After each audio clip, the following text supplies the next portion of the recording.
그 땅이 그들이 동거하기에 넉넉하지 못하였으니 이는 그들의 소유가 많아서 동거할 수 없었음이니라.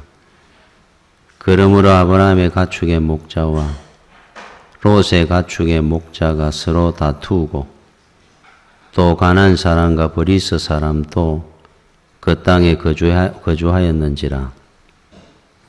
아브라함이 롯에게 이르되 우리는 한 친족이라.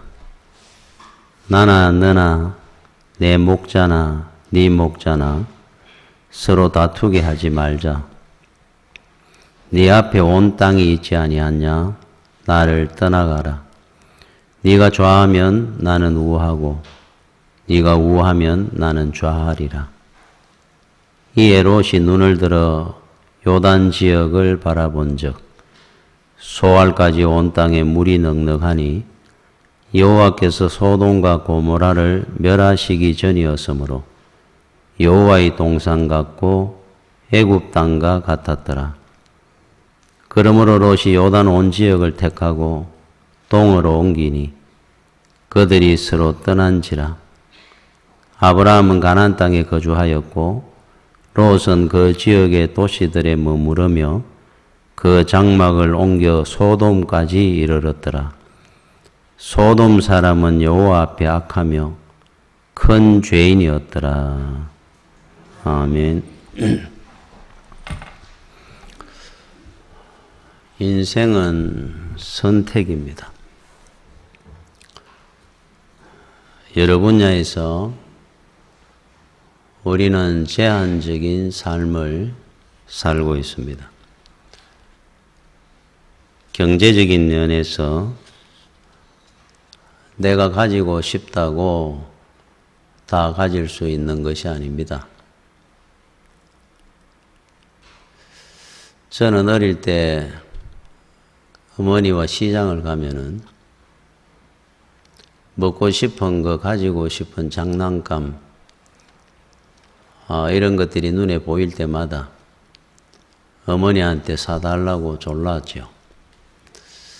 어머니가 그거를 돈이 없어서 어려워서 못 사주는 줄을 모르고 안 사주는 이유를 몰랐습니다.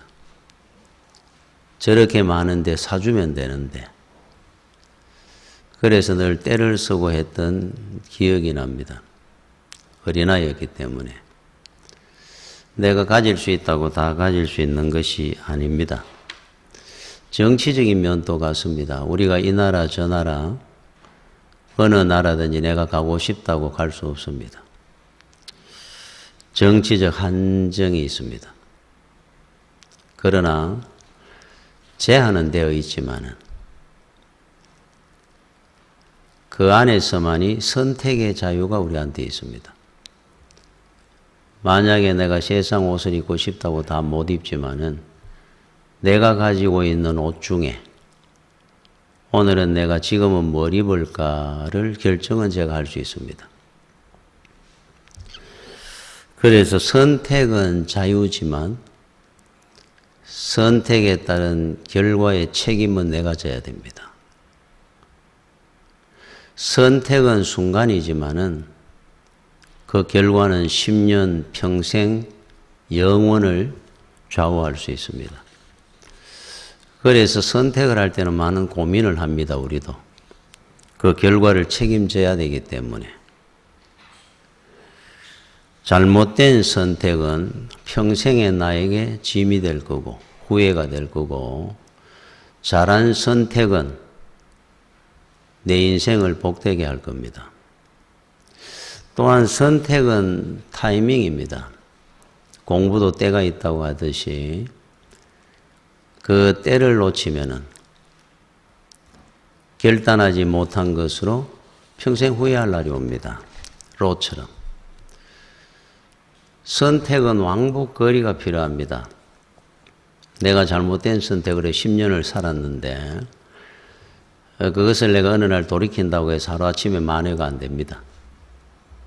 첫 단추를 잘못 끼워서 가지고 옷을 입었으면 그 단추를 다 풀고 새를 끼워야 됩니다. 왕복거리가 필요합니다. 그래서 선택은 굉장히 중요하고 선택을 할 때는 우리는 고민을 하면서라도 바르게 해야 됩니다. 훗날 그 선택이 나에게 후회가 안 되고 올가미가 안 되도록. 그 필리핀의 라몬 막사이사이 대통령이라는 분이 있었어요. 아마 여러분들도 요즘은 워낙 노벨상이나 대단한 상이 많다 보니까 요즘 있는가 모르겠네요. 아시아 지역에 사회에 많은 공헌을 한, 이바지를 한 사람들에게 막사이사이상 그런 상을 우리는 굉장히 높이 평가한 적이 있습니다. 이 라몬 막사이사이라는 이 대통령은 굉장히 필리핀 사람들로부터 존경받는 인물입니다. 이분이 국방부 장관 시절의 일화입니다. 자기 그 친한 친구이면서도 굉장히 많은 후원을 해주고 도와주는 친구가 있었어요. 늘 가까이 하고 잘 지냈는 사람입니다. 이 친구가 한 번은 찾아와가지고 육군성이나 해군성에는 이미 허락을 받았는 이야기인데 이제 장관님만 이걸 허락해 주면 됩니다. 필리핀 인근 해역에 2차 대전 때 일본군 잠수함이 침몰되어 있습니다. 그 잠수함을 인양할 수 있는 허가권을 달라는 거예요. 보물선이라서가 아니고 교육적인 의미도 크고 또 그거를 가지고 어떤 관광 사업을 하게 되면 큰 돈을 벌 수 있는 어떤 기획이 있었던 것 같아요. 그래서 그 이제 인양 허가권을 구하러 왔습니다.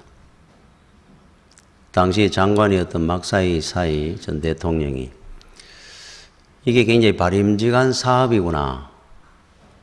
그래서 허락을 하려고 마음을 먹고 있었습니다.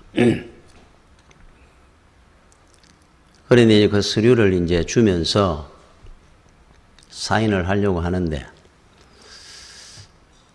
마지막에 이 말을 하는 겁니다. 이게 잘 되면은 내가 장관에게 5만 페소를 드리겠습니다. 그랬어요. 이 말에 막사이사이 대통령이 사인을 하려고 그러다가 거두습니다. 못하겠다고 거절을 합니다. 이 친구가 분위기가 지금 방금까지 하려고 했었는데 그래서 왜 그러느냐 그때 이렇게 이야기를 합니다. 당신은 나한테 큰 실수를 한 거라. 나는 돈을 바라고 한 것도 아니고 절대로 부정직한 일을 나는 하지 않습니다. 그렇기 때문에 그 말로 인해서 이것은 절대로 나는 허락할 수 없습니다.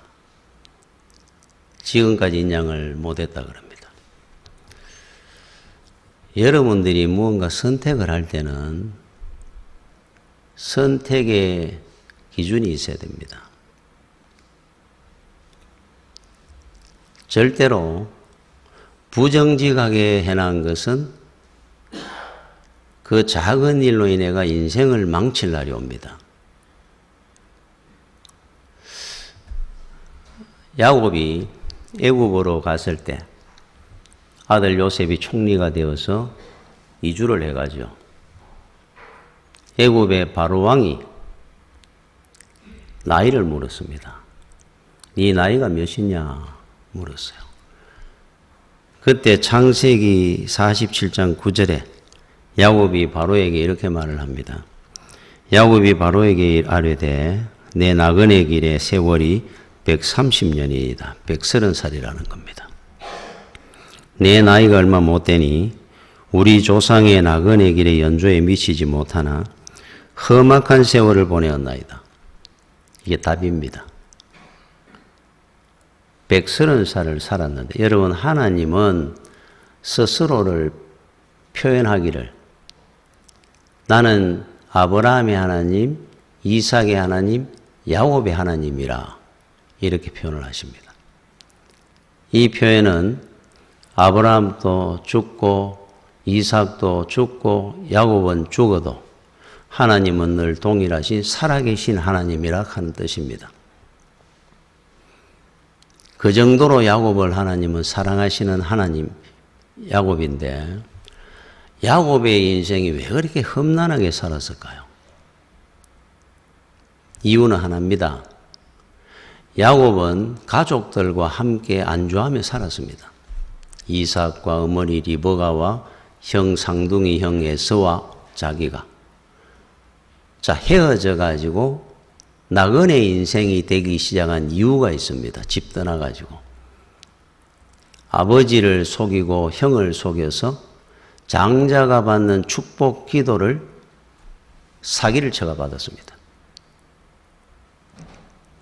아무리 그것이 영적인 소망이 간절하다 그래서 칭찬받을 일 같지만은 하나님은 절대로 부정직하고 거짓되게 이룬 것은 무너뜨리고야만 합니다. 야곱은 평생을 돌아보면서 나는 험악한 세월을 살았던 이유가 무엇인지를 알게 해주는 겁니다. 교훈으로. 후손들에게 알게 해주는 겁니다. 여러분들이 가져야 될 뭔가 선택을 할 때는 거짓 위에 세워진 모든 재물, 행복, 모든 명예든 권세는 무너집니다. 여러분 인생은 험악한 세월을 살게 될 겁니다. 이것이 여러분 인생의 선택의 기준이 안 되면은 우리는 수없이 놓치고 삽니다. 오늘 역사에 선택 잘못해가지고 잘못된 대표적인 인물이 한 사람 나옵니다. 롯입니다. 창세기 12장에 보면은 하나님께서 아브라함을 소명하고 부르실 때 너는 본토 친척 아비 집을 떠나서 내가 지시하는 땅 가나안으로 가라 불러냅니다. 그때 형은 죽었는데 형의 아들 조카가 하나 있었습니다. 롯입니다. 롯은 신앙이 있어서도 아니고 자기 주관이 뚜렷해서도 아니라 작은아버지를 따라갑니다. 따라가가지고 함께 지내다가 오늘 본문의 결정적인 순간이 옵니다. 살림이 커지니까 종들이 많아져가지고 양들의 숫자가 많아지고 그러다 보니까 종들이 다투기 시작하라고 목축을 하다 보니까 또 작은아버지와 마음 상하는 일도 한 번씩 생기고 자 그래서 아브라함이 결정을 하는 겁니다. 이제 우리는 헤어지자 결정을 했다는 겁니다. 단 선택을 권을 내가 너에게 준다. 네가 좌하면 내가 우하고 네가 우하면 내가 좌하리라. 9절에 나옵니다. 내 앞에 온 땅이 있지 아니하냐? 나를 떠나가라. 네가 좌하면 나는 우하고 네가 우하면 나는 좌하리라. 자, 이 선택이 롯의 평생의 운명이 결정나는 순간인 줄을 잘 몰랐을 겁니다. 본인은. 거기서 영원히 결정나고 죽고 사는 문제가 결정나고 가정이 살고 죽는 문제가 결정나는 일인 줄, 그 중요한 순간인 줄을 몰랐을 거예요. 그러니까 보는 대로 했겠죠. 여러분들이 어떤 선택을 할 때 지나가는 아무것도 아닌 선택 같지만은 그것이 여러분의 인생을 결정짓는 선택일지도 모릅니다. 그래서 롯에게 먼저 선택권을 주는데 롯은 선택의 기준이 있었습니다. 그래서 무언가 선택을 할 때는 선택의 기준을 갖고 있어야 됩니다. 무엇을 기준으로 선택을 할 것이냐, 여러분 인생에 문제가 있을 때 지금 여러분들이 선택의 기준은 이겁니다. 성경. 서양인과 동양인의 선택 기준이 차이가 난다 그러죠. TV 광고를 하든지 제품을 팔 때 서양 사람들은 신제품, 새거, 새롭게 개발된 제품 이걸 강조한다 그래요. 새로운 거. 요즘 젊은 사람들이 아마 그쪽 성향이 많은 것 같습니다. 새로운 거, 신제품, 그지? 그런데 동양인들, 일본이든 우리나라든 전통을 더 중요하게 여긴다 그럽니다. 이거는 50년 역사를 가졌습니다. 100년 역사를 가졌습니다. 원조 해장국입니다. 이런. 그래서 동양 사람들은 무언가 이렇게 선택을 할 때 제품을 결정하거나 무슨 음식을 먹을 때도 새로운 거라 그러면은 신뢰를 안 한다 그래요. 저걸 두고 보는 겁니다. 뭔가 새로운 물건이 나오면은 처음 나오는 거는 불안하게 생각한다 그래요. 얼마 지나면서 확인을 하려고 한다 그럽니다. 확실하게 믿을 수 있는 건지, 제품이 바른 건지, 고장이나 안 나는 건지. 그런데 서양 사람들은 새 거를 무조건 선호한다 그래요. 다르죠? 성도와 불신자가 어떻게 같겠습니까? 자, 아브라함의 선택의 기준은 늘 똑같았습니다. 믿음입니다. 하나님이 명령하시고 하나님이 허락하시고 하나님이 지시하시면은 그곳이 어디든 얼마나 위험한지를 따지지 않습니다. 아브라함은 믿음으로 가는 겁니다. 자, 롯은 선택의 기준이 10절에 나옵니다. 이에 롯이 눈을 들어 요단 지역을 바라봤다 그럽니다. 소알까지 온 땅에 물이 넉넉하니 여호와께서 소돔과 고모라를 멸하시기 전이었으므로 여호와의 동산 같고 애굽 땅과 같았더라. 지금 멸망받을 땅입니다. 이 땅은 결정이 나 있습니다. 하나님의 때가 기다리고 있습니다. 초침이 지나가고 있는데 그 땅이 보기에 에덴 동산 같더라 그럽니다.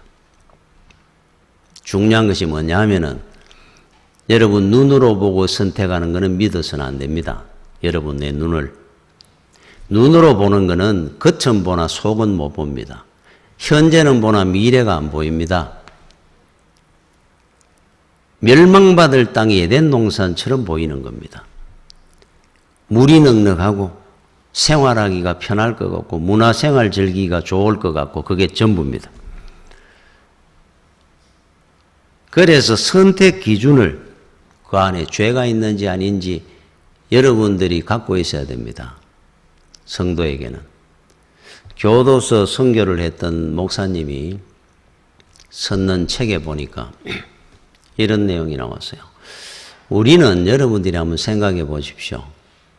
저는 누가 감옥을 갔다. 전 대통령이다. 기업인이다.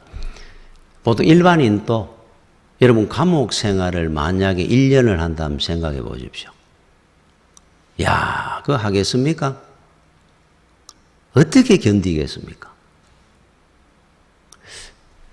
그런데 만약에 어떤 사람이 의도치 않게 부도가 났다든지 해서 안 갈 수 없는 상황에 갔다 치더라도 2번 다시 가기 싫은 곳이 감옥일 것 같아요. 그런데 감옥에 선교를 하고 이래 보다 보면은 6범, 7범, 8범이 수두룩하다 그럽니다.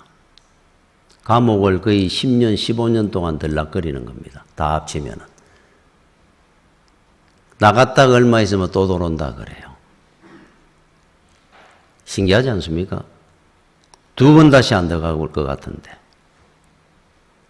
그래서 한 번은 목사님이 정가 6범 되는 절도로 잡고 옵니다. 이 사람은. 물었다고 합니다. 야, 나간 지 얼마 됐다고 몇 달 만에 또 온 겁니다. 절도로. 야, 이 감옥 생활이 정말로 힘들 건데 어떻게 그렇게 또 들어오느냐. 2번 다시 안 들어오고 싶을 것 같은데. 그러니까 그 사람이 그러더라 그래요. 다시는 안 들어온다고 나간다는 겁니다. 갈 때는. 돌아보지도 않겠다고 나간답니다. 그런데 나가보면은 생활은 어려운데 넉넉하지 않겠죠. 감옥 생활하다가 나가는 사람이. 죽으라고 일하고 열심히 살아도 빠듯하겠죠. 그런데 그렇게는 안 살아봤고 남의 주머니 돈이 보인다는 겁니다. 남의 주머니 돈이 내 눈에 보인다는 거예요.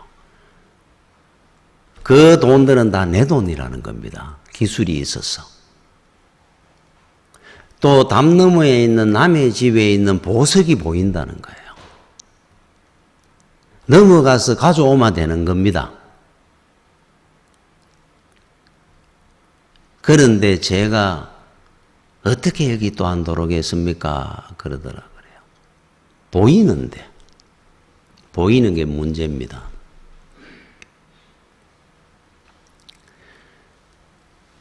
세상을 눈에 보이는 대로 여러분들이 결정을 하면은 반드시 실패합니다.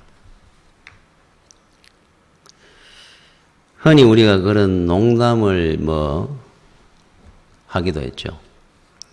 모세가 좀 더 똑똑했으면은 이스라엘 지금의 후손들이 더 편하게 잘 살았을 거예요. 물론 하나님이 인도하신 땅입니다. 그 땅은. 그냥 농담을 하는 거예요. 그 말이 어떤 의미냐면은 팔레스타인 쪽으로 가지 말고 물도 없고 자원도 없는 척박한 땅, 가나안 땅. 저 사우디 쪽으로 밑으로 내려왔더라면은 땅만 파면 황금이 쏟아져 올라오는데 그랬더라면은 얼마나 후손들이 더 편하게 잘 살았을 것을 왜 그쪽으로 끌고 가가지고 지금 여러분이 생각할 때 이스라엘은 굉장한 선진국입니다. 만약에 사우디 쪽으로 가가지고 하나님께서 인도하셔서 기름이 펑펑 쏟아지는 땅으로 보냈더라면은 지금의 이스라엘은 없었다고 저는 생각합니다. 자원이 풍부한 나라 중에 제대로 인간답게 사는 나라가 없답니다. 여러분 어제 그 뉴스 그 외신에 사우디죠. 그 어린 소녀 발목에 수갑을 차가지고 경찰과 몇몇 남자들이 머리를 당기고 몽둥이로 때리고 하는 장면. 여성에 대한 인권은 전혀 없습니다. 공부도 안 시킵니다. 얼굴을 가리고 다니게 합니다. 돈이 아무리 쏟아져가 많으면 뭐합니까? 그 인간이 사는 세계겠습니까? 왜 그렇게 했습니까? 그런 나라는. 그죠? 돈이 없어서 인간답게 못 사는 거 아닙니다.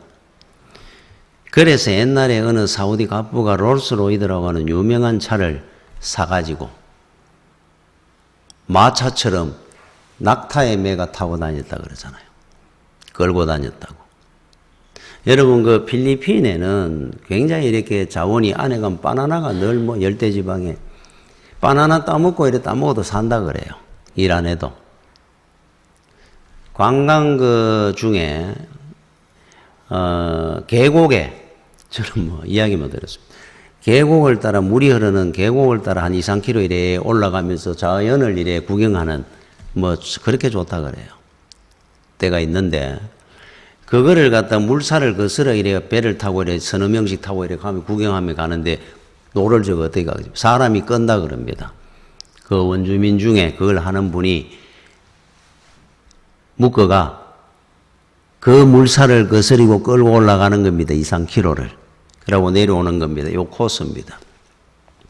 그 당시에 이거 오래전의 이야기인데 그 당시에 우리나라 돈으로 한 2-3만 원 받는다 그래요. 그렇게 하면은.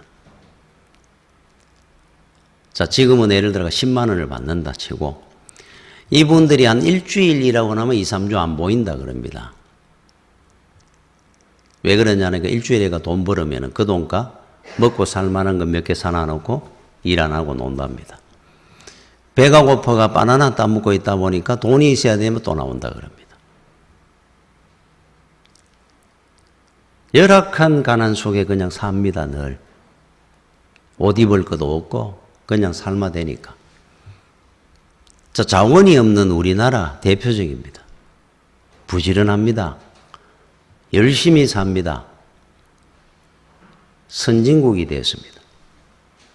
왜 하나님께서 이스라엘 백성을 인도에 가시는데 젖과 꿀이 흐르는 가나안 땅으로 가라 그랬어요. 그 척박한 땅을 왜 하나님은 젖과 꿀이 흐른다고 그랬을까? 그거는 영적인 의미를 이야기하는 겁니다. 자원이 풍부한 데 가면은 우리는 눈으로 보니까 젖과 꿀은 사우디 쪽으로, 애굽 쪽으로 있죠. 이집트 쪽으로. 하나님이 보시는 젖과 꿀이 흐르는 땅은 척박한 땅, 팔레스타인 가나안 땅에 있는 겁니다. 영적으로 지금 말씀하는 겁니다. 지금 여러분들이 살고 있는, 그러면서도 힘들고 어려운 일들을 겪고 있는 여러분의 삶의 터전이 젖과 꿀이 흐르는 땅입니다. 그것 때문에 우리는 신앙을 붙들었고 하나님을 바라보고 살기 때문입니다. 세상이 젖과 꿀이 흐르는 사람들, 저 강남에 살고 한다고 그 사람들이 그렇게 사는 것 같습니까?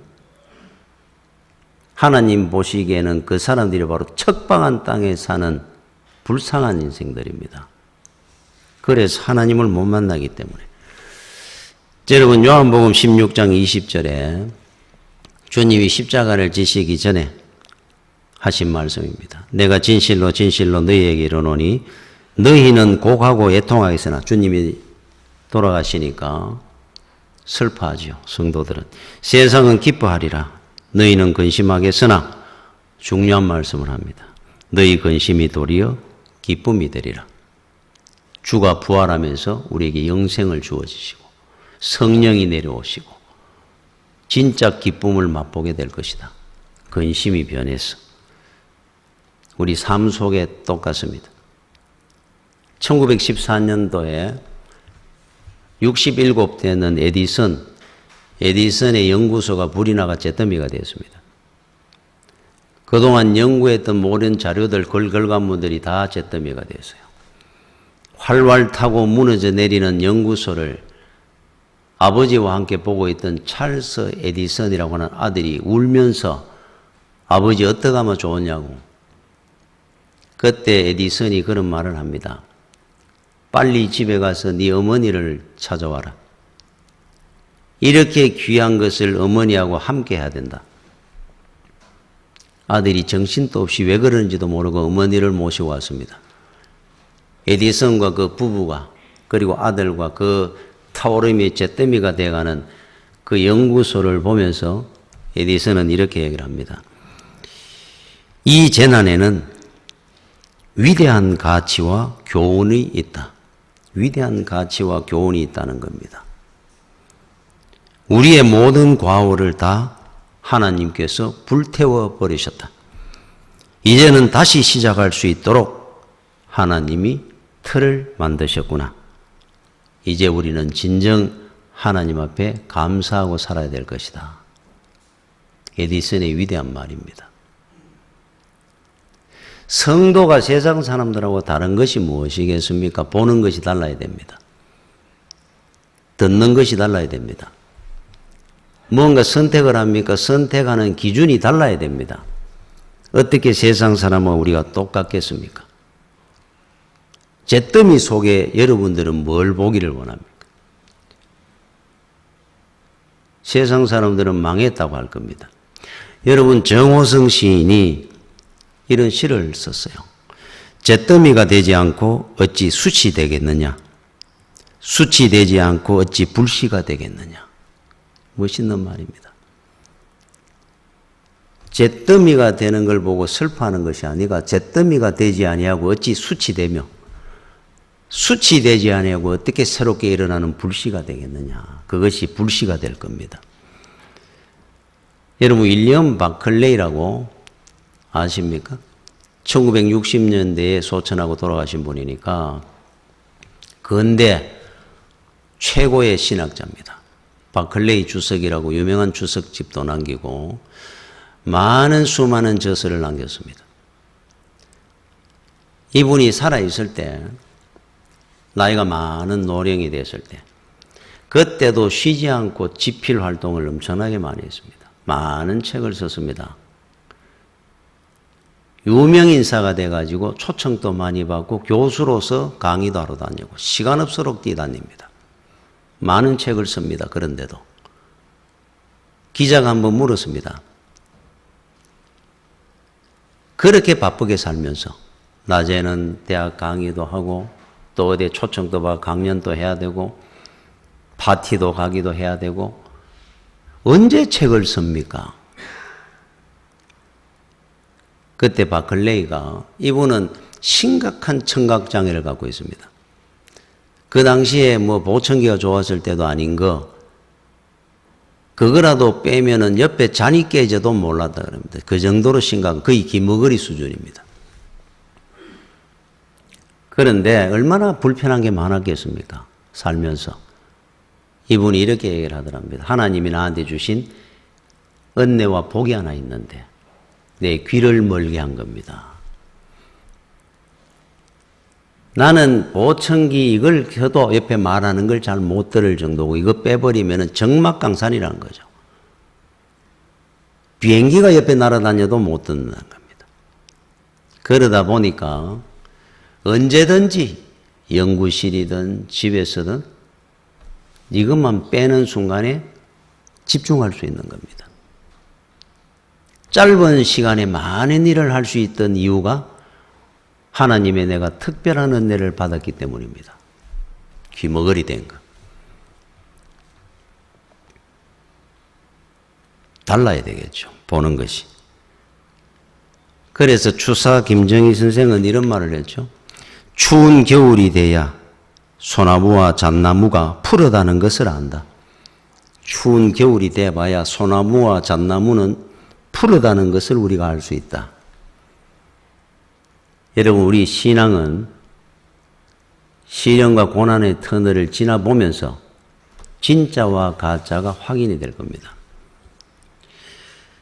지금 여러분들이 인생을 살면서 무엇을 선택하고 살고 기준이 무엇입니까? 오늘 12절에 보니까 이런 말씀을 합니다. 아브라함은 가나안 땅에 거주하였고 롯은 그 지역의 도시에 머무르며 그 장막을 옮겨 소돔까지 이르렀더라. 장막을 옮겨가면서 소돔 땅에 도착을 했습니다. 그쪽에서 처음 출발할 때 바로 출발해가 이삿짐 옮기듯이 며칠 만에 도착한 것이 아니고 정확한 시간은 모르지만 추측컨대 몇 달, 몇 년이 걸렸을지도 모릅니다. 양들을 쳐가면서 이동해 갑니다. 한 군데 장막을 치면 몇 개월씩 있기도 합니다. 또 이동합니다. 그러면서 소돔과 점점 가까워지다가 마침내 소돔 중심으로 들어갔다는 이야기입니다. 지금 혹 여러분들이 못 느끼고 있는 거 아니냐 묻는 겁니다. 내가 이미 소돔 사람이 돼 갔는데 의식이, 내 삶이, 기준이 여러분들만 모르고 있는 거 아닙니까? 아무 생각 없이 인생을 한 발짝 한 발짝 살아가다 보니까 이 방향이 어느 쪽인지도 모르고 놓쳤습니다. 살다 보니까 어느 날 내가 소돔에 와 있는 겁니다. 소돔이 그런 곳인지도 이제 안 느껴졌습니다. 당연히 이렇게 사는 거지. 소돔 사람이 돼버린 겁니다. 어느 날. 돌아갈 기회도 결단의 기회도 없어져 버린 겁니다. 이제 못 느끼게 되니까. 자, 소돔성이 멸망을 하는데 지금 여러분들이 가고 있는 그 길이 맞는지 한 번쯤 확인하십시오. 모르고 들어가는 거 아닙니까? 한 발짝씩, 한 달씩, 1년씩, 10년씩 내 가는 길이 어딘지를 지금 좀 확인해 봐야 됩니다. 하나님의 벗이라고 하는 헤브론 쪽으로 방향을 돌리십시오. 훗날 소돔성이 멸망할 때 그렇게 원했던 재산도 아내도 다 잃었습니다. 행복이고 뭐고 하나도 남은 것이 없었습니다. 롯은. 꼭 기억을 하셔야 합니다. 여러분, 태양을 등지면은 그늘이 생기죠. 태양과 마주보면은 그늘이 없습니다. 하나님과 등지고 소돔을 향해 가면은 여러분 인생에 근심과 염려의 그늘이, 불행의 그늘이 없어지지 않을 겁니다. 호렙산에서 모세는 십계명을 받았습니다. 하나님을 대면하고. 내려오는데 사람의 얼굴이 어떻게 얼마나 광채가 났으면, 이 살이 얼마나 광채가 나면 사람들이 감히 쳐다보지를 못해가 수건으로 얼굴을 가리고 내려왔다 그럽니다. 대단하지 않습니까? 그 얼굴에 무슨 염려와 근심과 불행의 그늘이 있습니까? 내가 살아가는 길에 왜 염려, 근심과 불행의 어떤 염려의 그늘이 안 없어지느냐? 반대로 서 있는 거 아닙니까? 얼굴에 광채가 나는데 거기에 무슨 그늘이 있겠습니까? 야곱이 야복 강가에서 형이 에서가 자기를 죽이려 왔다는 소리를 듣고 하나님과 밤새 매달려가 씨름을 했습니다. 나중에 하나님께서 너는 나와 기루어 이겼다. 내가 졌다. 이스라엘이라고 이름을 붙여줍니다. 그런데 야곱이 그 지명을 하나님과 밤새 씨름한 그 지명을 버니엘이라고 이름을 붙였습니다. 버니엘. 하나님과 대면하여 보아서 하나님과 보면 죽는다는 의식을 갖고 있으며 그 시절에는 대면하고 얼굴을 봐서나 살아남았도다 하는 뜻입니다. 하나님과 대면한 겁니다. 야복강을 넘어왔더니 죽는 줄 알고 왔는데 그렇게 염려하던 에서가 끌안고 울면서 길잡이가 돼줍니다. 언제 문제가 해결된지 모르게 해결이 돼 있었어요. 왜 우리 인생길에 어려운 문제가 있었나? 선택이 잘못됐기 때문입니다. 반대편으로 가고 있기 때문입니다. 그러면 지금 여러분들은 무엇을 선택하고 있고 어디로 가고 있는지를 돌아봐야 됩니다. 무엇을 선택 기준으로 인생을 살고 있는지 보지도 못하고 듣지도 못했던 헬렌 켈러라는 사람은 세상을 떠나면서 마지막 남긴 말입니다. 내 인생은 참으로 아름다웠노라고. 여러분들이 살아가면서 마지막에 내 인생은 참으로 아름다웠다라고 남기고 싶지 않습니까? 인생을 살고. 그러기를 원하면은 무엇을 하나 선택할지라도 하나님을 바라보고 하나님의 편에 서서 선택을 하게 되면은 여러분들도 헬렌 켈러처럼 반드시 내 인생은 아름다웠습니다. 라는 말을 남기는 인생을 살게 될 겁니다. 기도하겠습니다. 주여 은혜를 감사를 드립니다. 살아가면서 믿음의 길, 은혜의 길을 하나님을 바라보고 인생길 갈 수 있도록 세상을 결정하고 선택하며 갈 수 있도록 인도하여 주시옵소서. 예수님 이름으로 기도드립니다. 아멘.